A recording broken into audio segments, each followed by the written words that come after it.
panel for providing us with top-tier analysis and insight into the draft, per usual. We've got game number 2 here. Should be a good one. I'm Zyori, again joined by Cap as well as Purge. Boys, how we feeling coming into game number 2? I mean, I don't know. It's usually nice to have the analyst desk be able to break down the draft for you, but I think the analysis pretty much was subbed up to like. It might as well, one of them might as well have said, like, I think Monkey Business, they have a 50% chance to win. You know, you either win or you don't. I actually really like the Monkey draft, though. I feel like all 3 of their lanes are stronger. They'll have Lich Undyne in the off lane. They'll have a Jakiro zoning and Earthshaker in the safe lane with Jug free farming, and the mid is a Shadow Fiend versus a Quap. So, like, their aggressive dueling could go bad, and if that happens, then NiP's going to be in a good place. But if it goes well, then I feel like Monkey just stomps this entire game. They're better at pushing. They're stronger early. Like, the Alchemist is maybe a little bit of an unknown, and their rotations could be very good with Earthshaker and Witch Doctor and Winter Wyvern, but I just like the Monkey draft a bit more. I completely agree. I feel like the Aghanims upgrades aren't going to be as key of a factor here for NiP, and maybe they're fine with playing around with that, but the way we've seen both Team Secret and Monkey Business, I would say 2 of the most successful teams with the Alchemist, it has been playing around that Aghanim Scepter. Like, you have the Witch Doctor, maybe you have the Queen of Pain, but I think it's unlikely. It's really just the Witch Doctor that there's value to. Yeah, because for Quap, the timing is so much more important. Like we talked about last game with the Necrophos, it's good at any stage. For Quap, that timing is a little more important, so it makes the whole dynamic a little different. They will try to set up a dual lane mid, though, to put some pressure on Miracle early on. He also gave him the bottle as well. Era grabbed that bounty rune and immediately passed Limp a bottle. So with that block and the babysitting going on mid, I think Limp is going to have a pretty easy time here. Yeah, I was looking at this draft and just going, like, I felt once again NiP would have to get some, like, really surprising last picks to me in order to win the draft, because I was looking at the scenario and going, like, what offlaner is actually going to take advantage of the minus armor that they're running, the potential Aghanim Scepter, and I couldn't really see an offlaner that would change my mind about the fact that Monkey Business won the draft. And the Earthshaker definitely doesn't change anything for me. Like, the Earthshaker's a good pickup, but I still feel like it's just not going to be enough. Like, yeah, he's a good initiating hero against heroes like Juggernaut and SF, who are relatively squishy, dependent on their magic immunity, and the Chainstone of the Earthshaker can do a lot for you, but I think that's asking too much of an Earthshaker offlane. I feel like he's kind of like a band-aid type solution to trying to stop the siege potential of Monkey Business. But you've got the Liquid Fire, you've got the Healing Ward that can sit in the back with the Shadow Fiend, especially if he has an Aegis to just stand in the front and kind of chip at tier 3 towers. We'll see Jonas in the bottom lane in a lot of trouble. Easy first blood for Big Daddy No Tail. Blade Fury under the tower, and we'll see if he can make it out here. No TP scroll. He's just going to eat through the trees. This is kind of awkward here. They find. Oh. Well, he made a path for him. Oh dear. Oh my. He's just going to walk away. Easy as that. Well, they may still be able to get, like, if they get a really good cask and a fissure. Nope. No. Okay, there's the fissure. Oh, he keeps canceling. Oh my god, that should have been such an easy escape. Did the fissure just barely block it, and that was the pathing there? Yes, okay. There's no way. Like, Big Daddy No Tail was looking at it, he's like, I'm fine, I'll just run through this area, but it just pathways can be deceptive in that regard. So a strikingly good fissure there, just barely blocking off the retreat path. No, nicely done. That'll level it out. Earthshaker's almost 4 now. Yeah, that was a pretty big gain. Mid lane, still a little bit Quap favored, 7-1 compared to the 11-2, or now 12-2 on the Queen of Pain. So all that early help that she got is certainly paying off, at least for now. Early point in the Maledict as well. Last game, I think we saw that completely ignored by the Witch Doctor. Okay, coming in mid.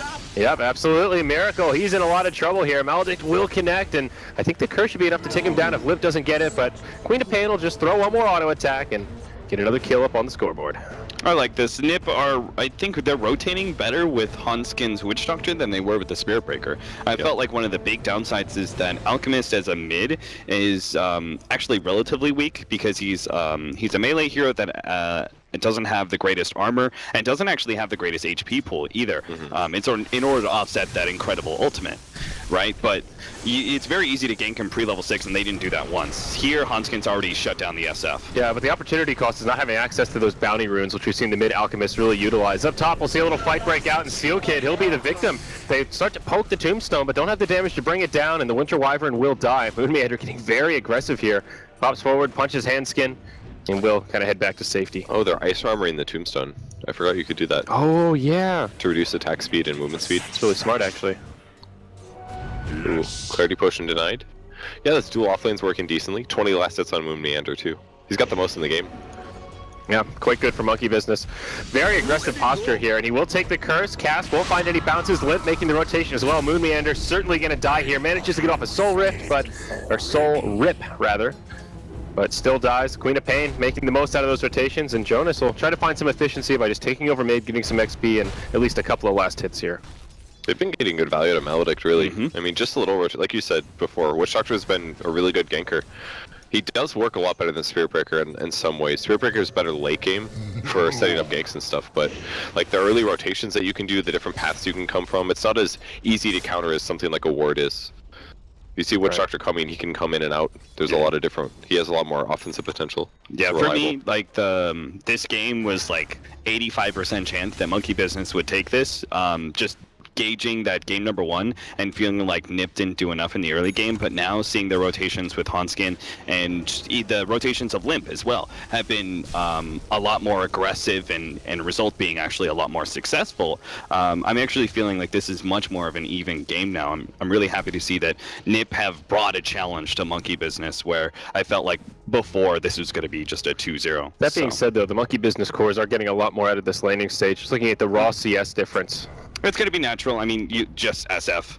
Like, an SF is always going to be ahead of people. No matter how much pressure he's feeling, he's always going to have that recovery. Well, the real difference is the offlaners, isn't it? The Undying versus the Earthshaker. Yeah. Earthshaker has really good experience, though, so while he doesn't have a huge amount of CS, I don't think you can discount him too much. True. Trying to kill SF once again, this is going to be really easy. Oh, sorry, Earthshaker left.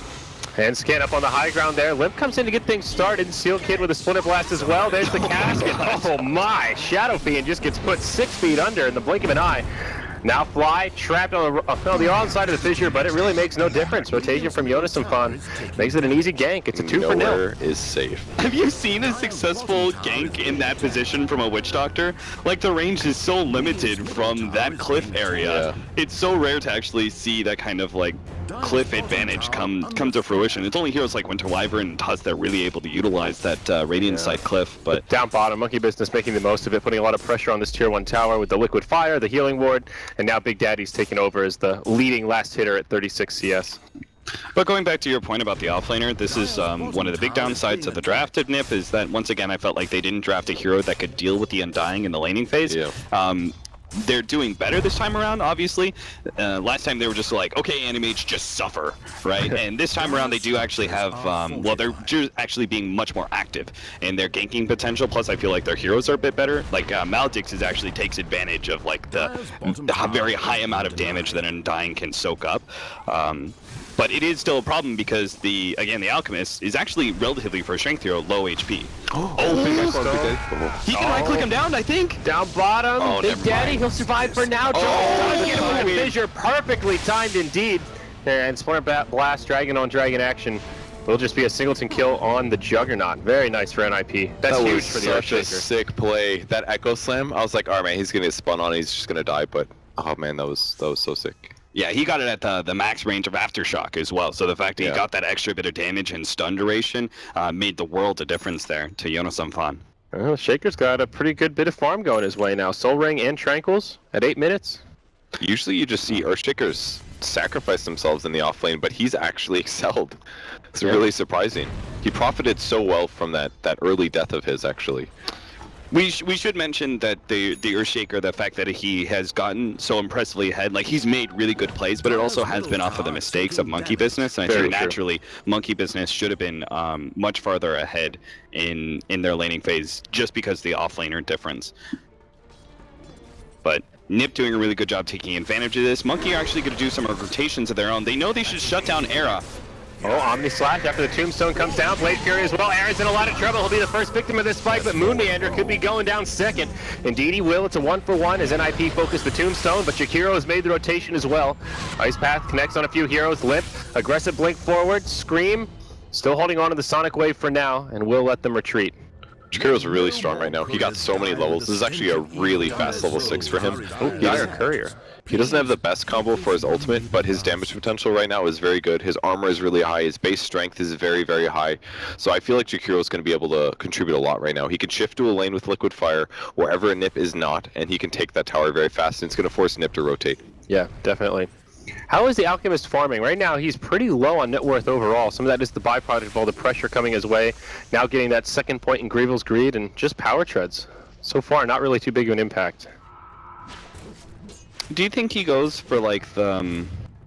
I was thinking like Solar Crest Blink might be what he goes for, but it's all right against Jug and SF, I guess, but synergizes with the Witch Doctor as well. Just feel like Radiance is so good right now. Yeah, and I think there is a serious downside to going the early aggression builds with this Alchemist, because you don't have a better, like, before when you see Alchemists do that kind of build, they usually have some sort of carry that is able to take over the one position, right? So the mid Alchemist builds it because he has a safe lane farmer. Here in this game, Alchemist is the be-all end-all carry. In fact, he's so heavily the one position because I don't feel the Queen of Pain, unless he gets really far ahead, is going to be able to contribute as much in the late game, that he really needs to be ahead quite dramatically of both the Juggernaut and the SF in farm. So I agree that Radiance definitely should be the build. There's also the downside. You have to remember the Ice Armor, which makes your Unstable Concoction nuke, that whole idea of minus armor mixed with physical damage nuke, a lot less viable. That's a really good point as well. We'll see a smoke rotation from NiP here. They'll find the initiation onto Miracle. Fissure will block him out. Channels the ultimate, gets off the double Requiem, does a decent bit of damage, but his teammates are nowhere to be found, and it will just be a quick pick for NiP. On Skin, could be walking into the danger zone here. Big Daddy does have an Omni Slash available, but can't get into range. And now it is Monkey Business that will retreat to behind their tier 1. I don't think he can take this fight right now. I mean, they did some really good rotations and stuff like that, but if they keep getting their heroes picked off, then it's not going to work. And NiP is rotating so much better than them right now. It's not necessarily that they're super far ahead, it's just they're rotating better. They're showing up where or where Monkey doesn't expect it, and they're getting those kills. And I think they're in a way that aggression is now forcing Monkey Business to do what they're doing now. Like, they can't just sit back and tank all the ganks. They have to actually try and be aggressive of their own. It is going to be the medallion builds. This may just be the tank build. I'm not actually sold on the Blink Dagger, like, unless he plans on just hunting down the SF a lot. I don't see that much value in it. He may just go like the Solar Crest, like, get the tank item and maybe... What was the build from Eternal Envy? I think he went Crimson Guard, but I don't see any. I don't see enough value in Crimson Guard for this game. I guess he did. I mean, just getting a simple medallion at the start, I don't think is terrible. Yeah. Because it will increase your jungle farming speed by a lot. You put it on the bigger of the 2 creeps. That one dies a lot faster, similar to the smaller one. And just going into Radiance after this, I think, if he's jungling a lot, I think it's a great build. Maybe he needs a quelling as well, though. But I feel like not that many elks buy quelling. And of course, on Dire side, it does give them some Roche potential if they are able to get a few pickoffs. Yeah, at best, if you're going to go another stat item behind the Alchemist, I almost feel like SNY would be the item, just because it's a decent all-around and relatively cheap to build into. And one of Era's favorite items, that's for sure. Yeah, but I agree. I think Radiance should be his next choice. No, there's too much value in Solar Crest. You don't just go just the medallion. Really? If anybody's thinking that, I think so. You've got two different it's half of a relic though. Like the value on it is great if you're fighting, but what about the farm value that you get out of Radiance? It makes your next item come in like 3 minutes. 4 minutes. Yeah. And the team fight is so good. It's like, it's half the evasion. Actually, it's almost all the evasion. 17% versus 25%. Yeah. Like, I feel like delaying it by 1800 is maybe too much of an investment if you're not going for that. I'm fully sacrificing build. Too high of an opportunity cost. We'll see initiation here on the Moon Meander. Winner's Curse to get it started.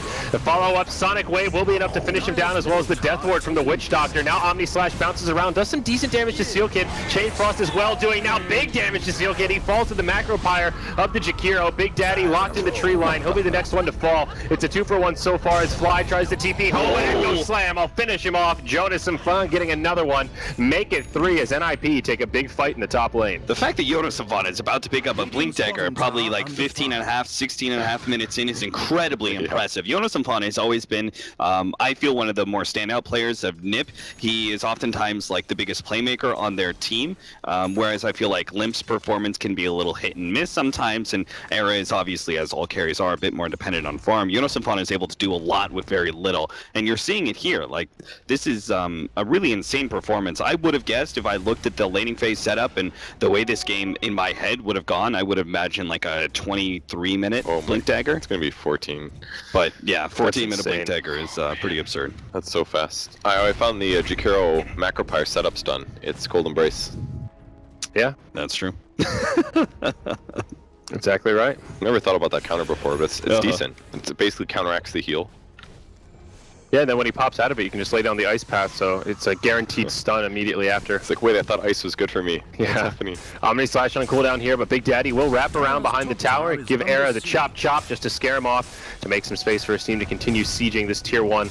Liquid Fire doing some pretty good damage here, now maxed out by crit.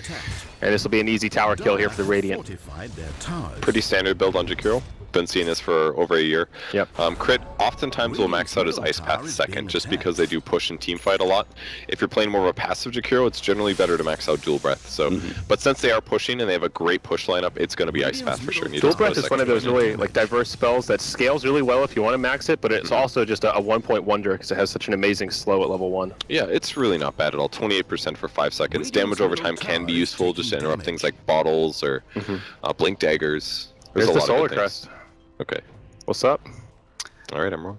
I would say that for me it was the fact that there was 2 right-click cores that I think the Solar Crest has a lot of value in it, but I think you make a good point, Purge, in that there is like so much value in the Radiance that now they have to fight, I think Arrow would probably consider going for the Radiance and just having the medallion if it wasn't for the fact that they're fighting so much. Oh, now they find Miracle down bottom. The Orchid comes out, as does the Sonic Wave, but so far they don't quite have the damage to finish him off. Omni Slash to the backside does a lot of damage to Limp. The Queen of Pain falls first in this fight. Now the mech used by Monkey Business will help heal up the Shadow Fiend, and Seal Kid will be in the danger zone. Not even going to be able to Cold Embrace, and wouldn't have saved him anyhow. A 2 for the other way. Here's Monkey Business, get a couple up on the scoreboard, and all of a sudden Shadow Fiend taking over as the leading net worth carry. I feel like the Winter Wyvern actually had an opportunity to Cold Embrace the SF for the kill on the SF, because I think he was surrounded by 3 or 4 heroes. Winter's Curse, yeah. Winter's Curse. But he would have needed to use it before the heal and the Undying. I saw an opportunity, but maybe he was just like, I'm not sure if I could get that kill, and it is a relatively decent cooldown that maybe he felt like it was better to keep it intact for the next fight. Yeah, you know, I think they just needed to stop him from moving in that fight. Maybe it would have been the solution, because as soon as he ran away from the co-op and slowed down the right-clicking, it made all the difference there. Now another fight gonna break out here. Ice Path will just connect onto Era. Big Daddy TP's in. Nice fissure to break it up, as well as the cast bouncing through. We'll stop at Moon Meander, but the defensive stun's enough for NiP to make a clean disengage. I'm sure Monkey Business knew, but that was also the reveal of the Blink Dagger, right? When he did that very awkward blink forward. Yeah. So yeah. Maybe he could have seen a better opportunity if he waited it out. I'm not sure what the blink forward was meant to do for him in that situation. Maybe they could have gotten that surprise, but at the same time, Monkey Business should know they've given up 2 kills to him in lane. He got the 3rd pick off on Lich in top. If you're looking at his farm, you should judge that he has a Blink Dagger before 20.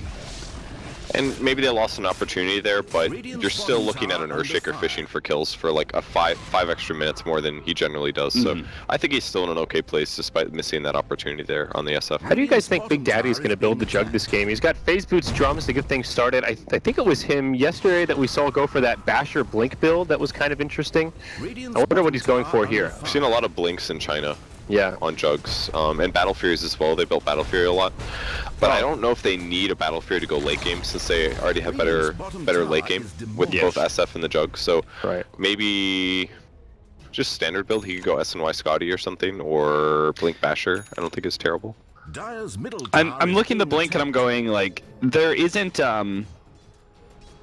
I think there's less value in the Blink Basher for you to be able to take out like one of the cores, but there are a lot of high impact supports, like both the Winter Wyvern and the Witch Doctor are pretty high impact. I guess the biggest concern is that if you could get Cold Embrace countered.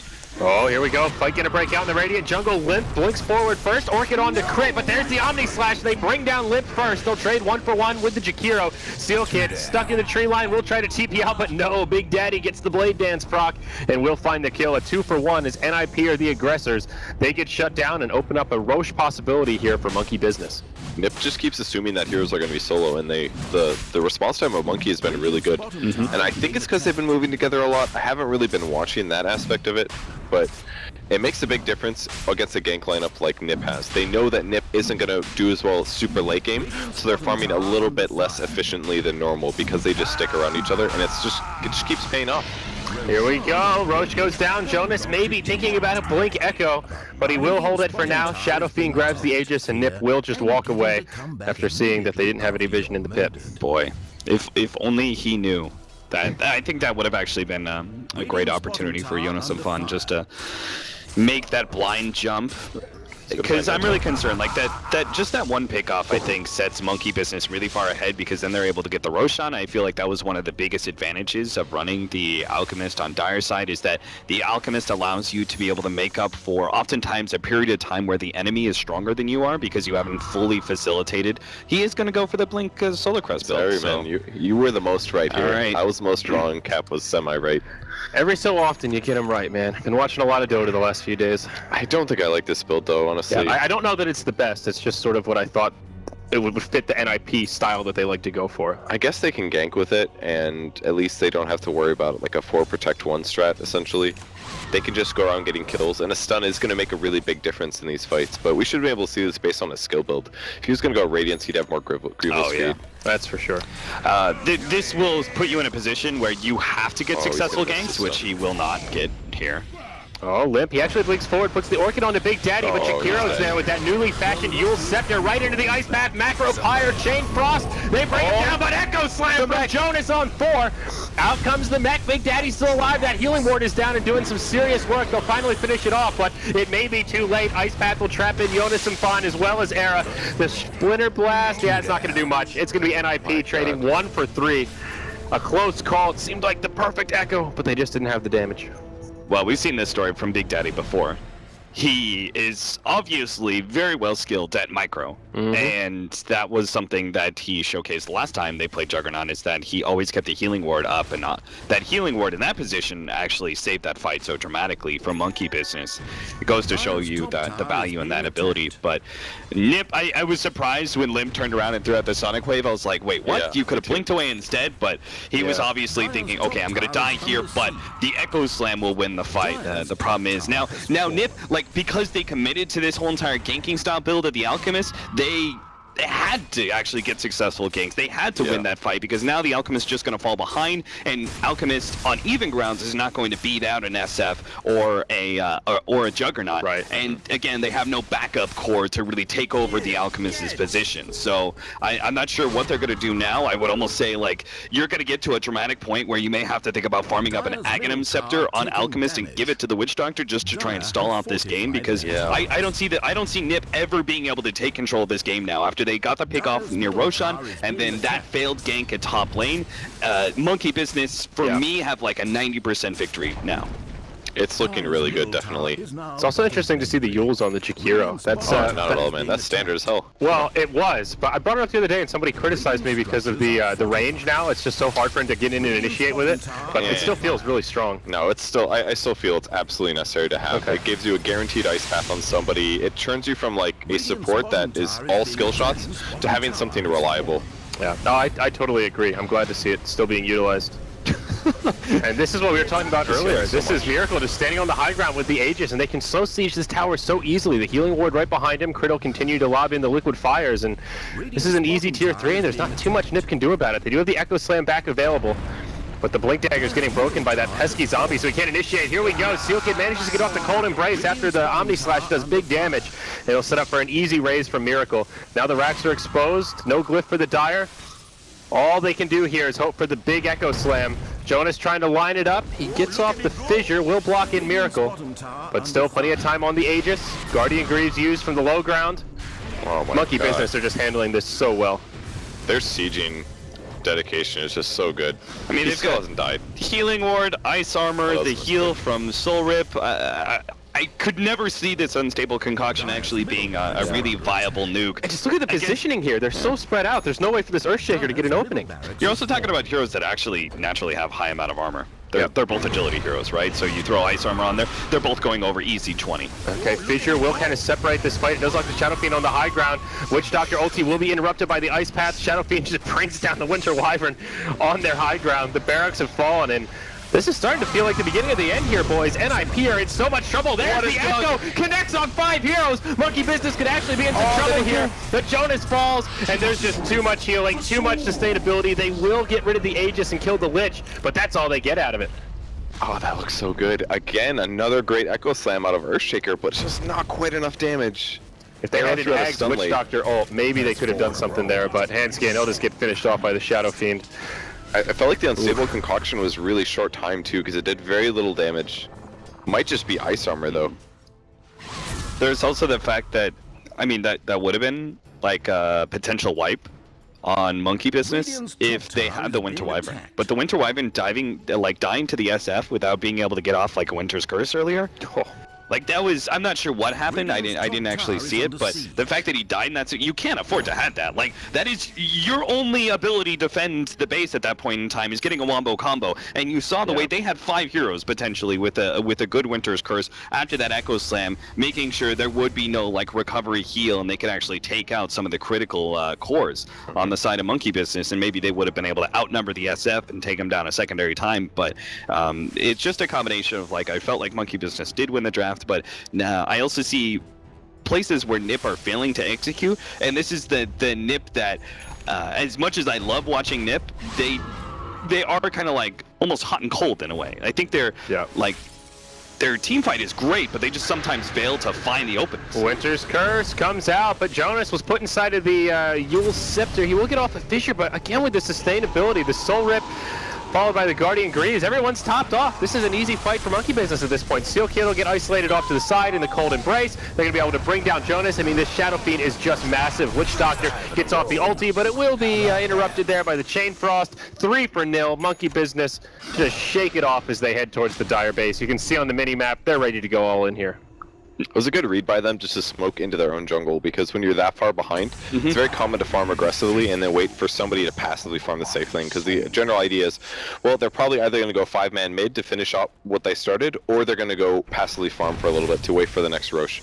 But instead they said, alright, they're probably going to farm our jungle, smoke in, see what we can get. It was a really nice play by Monkey there.